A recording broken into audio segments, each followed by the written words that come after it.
어느 교회에 장로님이 한 분 계셨는데 장로님이 되시고도 술을 끊지 못하여서 술을 들고 했습니다.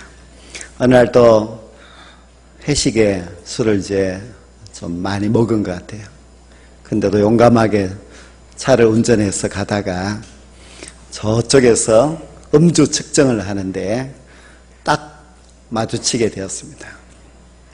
이제 큰일 났다. 음주 단속이 되게 되면은 이게 무슨 망신인가, 어쩌지 막 고민, 온갖 생각을 하다가 하나님께 기도했어요. 하나님, 저의 죄를 용서해 주십시오. 한 번만 살려주시면은 다시는 이제 술을 먹지 않겠습니다. 그렇게 이제 기도를 했어요. 이제 딱 경찰과 마주 대하게 되어서 음주 측정을 하니까 술을 먹은 증거가 나왔지요. 그런데 자기는 별로 마시지 않았다고, 이상하다고 하니까 내려서 갖고 해서 쭉 걸어가 보라고 이렇게 했어요. 걸어가니까 이제 비틀거리지요. 그런데 기적이 일어났어요. 저쪽 맞은편에서 추돌 사고가 나가지고 이 음주 측정하던 경찰들이 다 저쪽으로 달려가 버렸어요. 그래서 장로님이 기회는 이때다 하고 차를 몰고 얼른 집으로 왔어요. 그래서 이제 편안하게 잠을 자는데 새벽에 문을 누가 쾅쾅 두드려서 누군가 싶어서 나가보았더니 경찰이 찾아왔어요. 그래서 도망을 쳤지만은 역시 안 되는구나 하고 이제 포기하고 나가는데, 이 경찰이 하는 말이 아무리 술이 취해도 경찰차를 몰고 가면 어떻게 합니까? 그래서 이제 음주에다가 경찰차까지 몰고 도망을 갔으니까 이제 나는 끝났다 이렇게 생각했어요. 근데 경찰이 우리 없던 걸로 하자는 거예요. 왜 없던 걸로 하느냐 했더니 저도 경찰차를 분실했으니까 이 책임이 큽니다. 그래서 우리 서로 없던 걸로 하자고 해서 이제 해결이 됐답니다. 자주 이런 기적이 일어나지 않습니다. 여러분들은 정말 거룩을 지키기 위해서는 세상에서 꺼내야 할 것을 잘 꺼내야 되겠지요. 요즘은 워낙 기술이 뛰어나서 짝퉁이 명품과 크게 차이가 없다고 합니다. 비슷하다는 것이죠. 그런데 짝퉁 가방과 명품 가방이 언제 구별되는가 하면은요, 갑자기 비가 왔을 때 사람들이 그 가방을 자기 품에 안고 비를 맞지 않게 해서 가면은 그 가방은 명품 가방. 근데 비가 오면은 가방을 머리 위에다가 탁 얹고 비를 안 맞으려고 하면은 그 가방은 짝퉁 가방이라고 합니다. 가방도 명품 가방이 있고 또 짝퉁 가방이 있지만은 우리 신앙인들도 명품 신앙인이 있고 짝퉁 신앙인이 있습니다. 언제 구별이 잘 되는가 하면은요, 오늘 같은 날 잘 구별이 돼요. 이제 내일 모레는 8월 15일 공휴일이고, 그래서 8월 14일 휴가를 내어서 드디어 기회다 해서 주일도 다 빼먹고 이제 놀러 간 사람, 그런 사람들이 이제 짝퉁 신앙인입니다. 그런 분들은 이렇게 말해요. 하나님은 온 천지에 계시니 내가 자연 속에 계시는 하나님을 만나기 위해서 그래서 떠난다, 그렇게 이야기를 합니다. 물론 하나님은 어디나 계시지만은 하나님이 우리를 기다리는 곳이 바로 이곳입니다. 그래서 오늘도 주일을 범하지 아니하고 이 귀한 자리에 나와서 하나님 앞에 예배드리는 여러분들은 명품 신앙인인 줄로 믿습니다. 우리가 명품 신앙인이기는 한데, 성도이기는 한데, 이 세상이 얼마나 힘이 듭니까? 세상에 나가면 우리의 신앙을 지키기가 참 어렵습니다. 세상은 세속적이기 때문에 우리가 거룩하려고 하면 우리의 거룩을 빼앗아갑니다. 또 세상은 세상의 문화가 있기 때문에 우리가 성도라고 말을 해도 자기들의 문화로 우리를 굴복시키려고 합니다. 그래서 성도로 살아가는 것이 참 힘들고 어렵습니다. 성도라는 그 이름을 지키기가 얼마나 힘이 듭니까? 제가 신학교를 마치고 이제 목회를 시작할 무렵에 어떤 목사님이 공단 지역에서 개척을 하셨습니다. 그래서 이분은 아주 의욕적으로 교회를 상가를 얻어서 개척을 하면서 교회라고 크게 표시가 나지 않도록 그렇게 했습니다. 그리고 이제 그 공단에 가서 근로하는 근로자들에게 이제 교회에 한번 놀러 오시라고. 그래서 그분들을 교회에 오게 해서 교회가 이제 쭉 이렇게 식당처럼 그렇게 해놓았는데요. 저녁을 대접하고 또 술도 한 잔씩 대접하고 그 목사님도 같이 술을 마시면서 아주 잘 해주었습니다. 그렇게 사람들이 와서 막 목사님이 같이 술을 한 잔 마시고 이렇게 하니까 이야, 참 목사님 최고입니다. 어디에 이런 목사님이 다 있었느냐고 박수를 보내고 아주 분위기가 좋았습니다. 금방 교회가 부흥될 것 같았고 사람들이 많이 몰려올 것 같았지만은 밥 먹고 술 마실 때는 사람들이 왔지만은 주일날에는 아무도 오지 않습니다. 사람들이 목사님 앞에서 같이 마실 때는 목사님 최고입니다고 했지만 집에 갔을 때는 뭐 저런 목사가 다 있어, 저 목사가 맞아, 이렇게 생각을 하면서 교회를 나오지 않습니다. 우리가 세속에 맞추면은 교회는 무너지고 목사도 다 무너지게 됩니다. 우리의 생명은 거룩에 있습니다. 그래서 우리는 거룩해야만 세상을 이길 수가 있습니다. 하나님이 우리를 이 세상 많은 사람들 가운데서 거룩한 무리, 성도로 불러주셨습니다. 교회도 우리 성도들도 거룩해야만 이 세상에서 승리할 수 있고 또 이 세상에서 우리가 살아남을 수가 있습니다. 신약 성경에 보면은 참 많은 교회들의 이름이 나옵니다. 그런데 그 많은 교회 이름들 가운데서 참 어려운 환경에 있는 두 개의 교회가 있는데 에베소 교회와 고린도 교회입니다. 저도 에베소도 고린도도 가보았습니다. 2000년 전 그 당시에 이 에베소와 고린도는 형편없습니다. 뭐가 형편없는가 하면은 우상 숭배와 성적 타락이 너무 심각했습니다. 에베소에는 아데미 여신을 섬기는데 아데미 여신이 아주 요염하게 그렇게 생겼어. 이 에베소 사람들은 그 아데미 여신을 섬기면서 그들이 성적으로 타락하고 문란하고 참 형편없는 그런 도시였습니다. 고린도는 더 심합니다. 고린도는 바닷가에 있는 도시인데 온갖 세계에서 무역하는 상인들이 몰려들었어. 거기는 뭐 눈만 돌리면 다 신전이 있는데 그 신전에는 수많은 여성들이 거기서 봉사하면서 살아가는데 이 고린도 잔치라는 말인데 그 고린도 잔치라는 말은 아주 음란한 잔치를 말하고 그만큼 고린도는 타락된 그런 도시였습니다. 그런데 이런 에베소와 이런 고린도에 바울이 교회를 세웠습니다. 환경은 너무 좋지 않습니다. 그런 좋지 않는 우상 숭배와 음란 문화가 가득 찬 곳에 교회는 과연 어떻게 살아남을 수 있을까? 바울이 먼저 에베소 교회에 편지하면서 이렇게 기록을 했습니다. 하나님의 뜻으로 말미암아 그리스도 예수의 사도된 바울은 에베소에 있는 성도들과 그리스도 예수 안에 있는 신실한 자들에게 편지하노니. 그리고 고린도 교회에 보낸 편지의 시작도 고린도에 있는 하나님의 교회, 곧 그리스도 예수 안에서 거룩하여지고 성도라 부르심을 받은 자들에게 편지한다고 했습니다. 근데 에베소 교회의 편지에서도 성도, 고린도 교회에 보낸 편지에서도 성도, 이 성도라는 것을 아주 꼬박꼬박 강조하고 있습니다.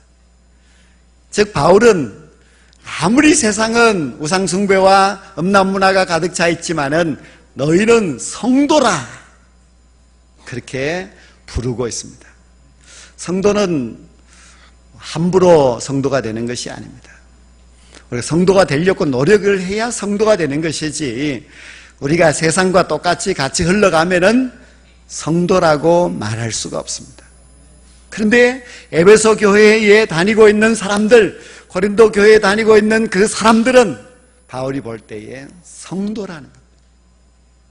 거룩한 무리들이다 그렇게 부르고 있습니다. 도대체 그렇게 어려운 환경 속에서 이 교회의 교인들은 어떻게 성도가 되었을까? 그 읽은 말씀 가운데서 같이 발견될 수 있는 그런 말씀이 있는데요. 그것은 바로 예수 그리스도 안에라는 말입니다. 예수 그리스도 안에 있으면 성도가 될 수 있습니다. 그러나 세상 안에서 살아가면 성도라고 할 수가 없습니다. 모든 하나님의 백성들은 그리스도 안에 있어야만 성도가 될 수 있는 것이지 그리스도 밖에 있으면 성도가 될 수 없습니다. 아무리 세상은 음란문화가 가득 차고 세속이 가득 차고 세상에 많은 핍박이 있다 할지라도 우리가 그리스도 안에 있으면 우리는 성도가 될 수 있습니다. 그래서 에베소 교회 또 고린도 교회 시대적인 상황은 어렵고 그 문화는 너무나 타락된 문화이지만 그러나 그들은 그리스도 안에 있었기 때문에 성도라고 하는 그런 귀한 이름을 갖고 살아갈 수가 있었습니다. 사랑하는 성도 여러분, 우리는 교회 안에만 있는 것이 아니고 세상 가운데에 가서 살아야 되죠.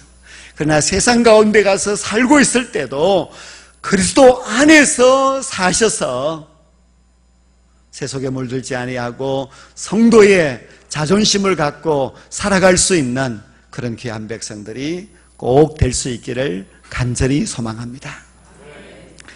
그런데 우리가 그리스도 안에서 살아간다, 그리스도 안에서 성도로 살아간다고 하는 것도 참 힘이 듭니다. 왜냐하면 이 세상은 우리에게 성도라고 하는 그 이름을 떼내려고 많이 애를 씁니다. 또 악한 이 사탄이 우리를 넘어뜨리려고 여러 가지 수단과 방법을 가리지 않고 우리를 공격해 옵니다. 그리스도 안에 있으면 참 좋지요. 그러나 세상 속에 가게 되면 내가 성도인가 그렇게 의심이 될 정도로 우리 자신이 이 믿음을 지키기가 참 어렵습니다. 그런데 성경에 보면은 구약 성경에서부터 신약 성경까지 그 모든 내용들을 보면은 하나님께서는 우리를 성도로 만드는 것이 하나님의 목적입니다. 그래서 오늘 이 레위기 본문 말씀에도 보면은 나는 여호와 너희의 하나님이라 내가 거룩하니 너희도 몸을 구별하여 거룩하게 하고 45절에도 나는 너희의 하나님이 되렸고 너희를 애굽 땅에서 인도하여 낸 여호와라 내가 거룩하니 너희도 거룩할지니라고 했습니다. 우리를 세상에서 불러 이 교회로 인도하신 하나님의 목적은 우리를 거룩하게 하기 위함이라고 말씀하고 있습니다. 하나님께서 본래 이스라엘 백성들이 애굽에서 종살이를 하고 있는데 모세를 보내어서 그들을 구출했습니다. 그리고 3개월이 걸려서 시내산 아래에 도착했을 때에 하나님께서는 이스라엘 백성들에게 성막을 건축하게 했습니다. 성막은 지금의 교회당이지요. 예배당인데 그리고 예배를 가르쳐 주시고 예배를 드리게 하였습니다. 그뿐만 아니라 하나님은 레위 지파를 택하여서 레위 지파에서 제사장을 세우고 제사장을 통하여서 예배를 드리게 하였습니다. 하나님은 성도가 될 수 있는 방법, 그것은 바로 예배라는 것을 알고 계셨습니다. 오직 예배가 우리를 성도로 만들어 주는 줄로 믿습니다. 우리가 예배가 없다, 예배를 드리지 않는다, 우리는 성도가 될 수 없습니다. 그리고 성도로 살아갈 수가 없습니다. 하나님은 예배를 주셔서 이 예배를 통하여서 성도로 만들어가고 훈련시키고 그리고 세상에 나아가서도 성도로 살아갈 수 있도록 우리를 도와주십니다. 예배가 무너지게 되면은 성도가 될 수가 없고요. 그리고 우리의 예배 생활이 없으면은 세상에서도 성도의 모습을 지킬 수가 없습니다. 하나님은 그것을 아셨기 때문에 일찍부터 이스라엘을 탁 세울 때부터 예배를 드리게 하였습니다. 그리고 모든 구약의 그 내용들이 제사, 즉 예배 생활로 그들의 신앙을 지킬 수 있게 하였습니다. 우리도 예배를 통하여서 하나님의 백성이 될 줄로 믿습니다. 그리고 우리도 예배를 통하여서 하나님의 거룩한 성도로 세워지게 되고 성도의 능력을 갖게 될 줄로 믿습니다.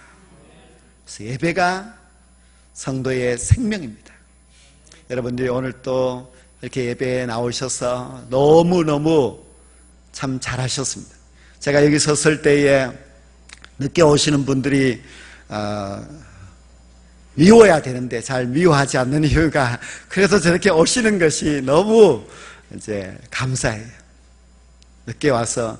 늦게 오신 분 한 가지 말씀드리고 싶은 것은요, 들어올 때 좀 같이 들어와요. 꼭 한 명이 먼저 들어가지고 저기 앉아있으면 뒤에 오는 사람은 또 막 찾느라고 막 이렇게 하는데, 그러지 말고 좀 두 사람이 손잡고 같이 들어와서 같이 앉고 이렇게. 제가 막 가르쳐 드릴 수도 없고 참 안타깝고 그래요. 그러니까 그래도 하여튼 간에 그렇게 오시는 것을 보면은 너무너무 참 감사하고 귀하다, 그렇게 생각이 듭니다.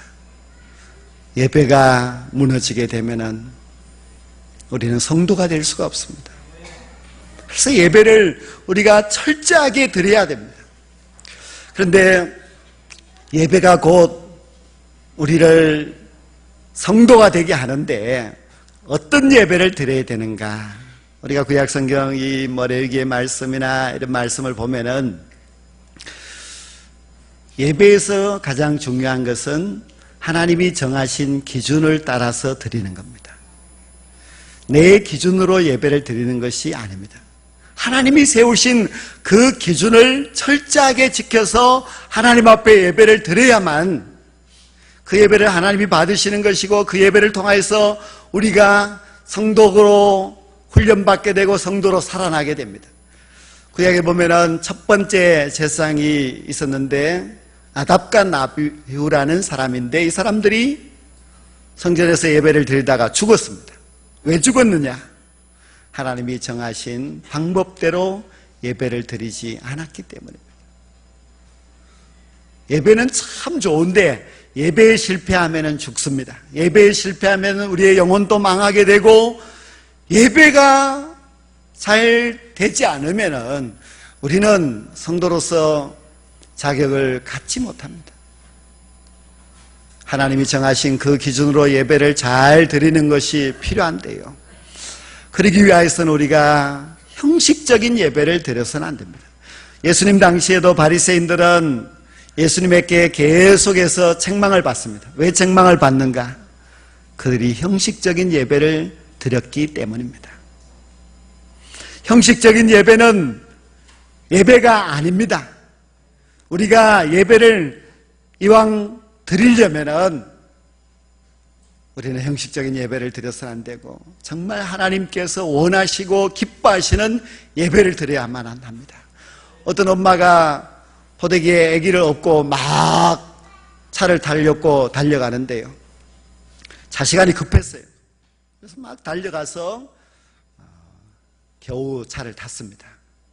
얼마나 다행스럽습니까. 그런데 뒷포대기 속에 아기가 떨어지고 없어요. 포대기만 없고 이제 기차를 탄 것입니다. 형식적인 예배가 바로 이런 예배입니다. 여러분들이 주일이니까 억지로 마음에도 없이 그렇게 와서 예배를 드리고 있으면은 그 예배는 형식적인 예배, 그 예배로서는 절대로 우리가 성도가 될 수 없습니다. 형식적인 예배를 드리는 사람은 세상에 나가서도 형식적인 성도가 될 수밖에 없습니다. 형식적인 그런 삶을 살아서는 세상을 우리가 이길 수가 없습니다. 그래서 우리의 예배가 성공적인 예배가 되려면 여러분이 하나님이 원하시는 예배, 하나님이 정하신 그 기준을 따라서 하나님 앞에 예배를 드려야만 합니다. 예배가 곧 성도를 되게 하는 그런 힘이 있습니다. 여러분이 예배를 놓치면은 절대로 성도로 살아갈 수가 없기 때문에 예배를 붙들어야만 합니다. 미국의 국민 시인이라고 할 수 있는 롱펠로우라고 하는 사람이 있는데요. 이 사람의 시를 보면은 참 좋습니다. 저도 제가 마을의 대장간이라는 시를 읽고 아주 은혜와 감동을 받았어요. 근데 참 시가 좋아요. 근데 그 시가 아름답고 또 사랑을 노래한 시들도 참 좋아요. 그런데 그 시만 보면은 그 사람은 아주 평화로운 세상에서 사랑을 받으면서 행복하게 산 사람인 것처럼 그렇게 느껴집니다. 그러나 사실 그의 인생은 너무나 불행했습니다. 결혼해서 4년 만에 아내가 죽었습니다. 병에 걸려서 아무리 노력해도 낫지 못하고 결국 죽었습니다. 그리고 다시 재혼을 하였는데 재혼한 그 아내는 집의 주방에서 불이 나서 불에 타서 죽었습니다. 그러니 참 불행하기 그지없는 사람입니다. 그런데도 어떻게 그가 75년의 평생을 살면서 그렇게 아름다운 시를 지을 수가 있었을까? 그의 인생의 말년에 기자가 찾아와서 질문을 했습니다. 어떻게 그렇게 평화롭고 아름다운 시를 지을 수가 있었습니까? 그랬더니 이 롱펠로우가 기자를 데리고 마당으로 나갔습니다. 그리고 마당가에 있는 사과나무를 가리키면서 이 사과나무가 저의 스승입니다. 이 사과나무는 많이 늙었지요. 그러나 봄이 되면은 새순이 돋아오르고 그 새순에서 꽃이 피고 그리고 아주 탐스럽고 맛있는 사과가 열립니다. 저는 주님께서 나에게 날마다 새 생명을 주셨습니다. 주님이 주신 새 생명 때문에 저는 꽃을 피울 수 있었고 그리고 아름다운 열매를 맺을 수 있었습니다. 주님 때문입니다. 그렇게 고백하였다고 합니다. 우리가 그리스도 안에 있어야만 새 생명이 될 수가 있습니다. 우리가 그리스도 안에 있으려면 주님 앞에 나와서 예배를 드려야만 합니다. 예배가 곧 우리에게 새 생명을 공급해 줍니다. 이 예배를 통하여서 주님의 생명으로 공급받는 성도는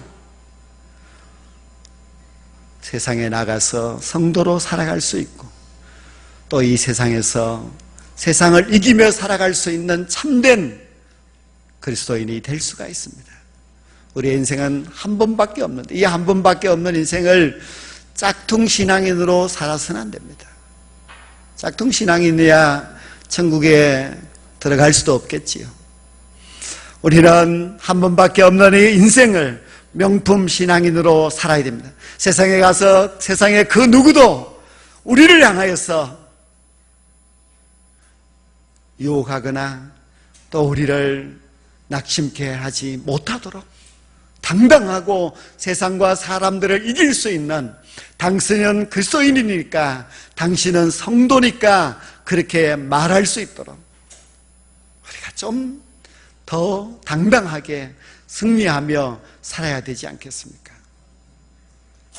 사람들이 우리를 그리스도인인지도 모르는 그렇게 비굴하게 살아서는 주님 앞에 갔을 때도 우리는 주님 앞에 고개를 들 수가 없습니다.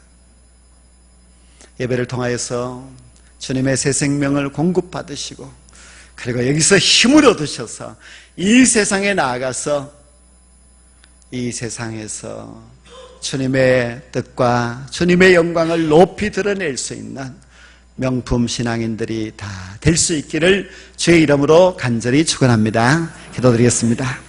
하나님 아버지, 하나님께서 우리를 세상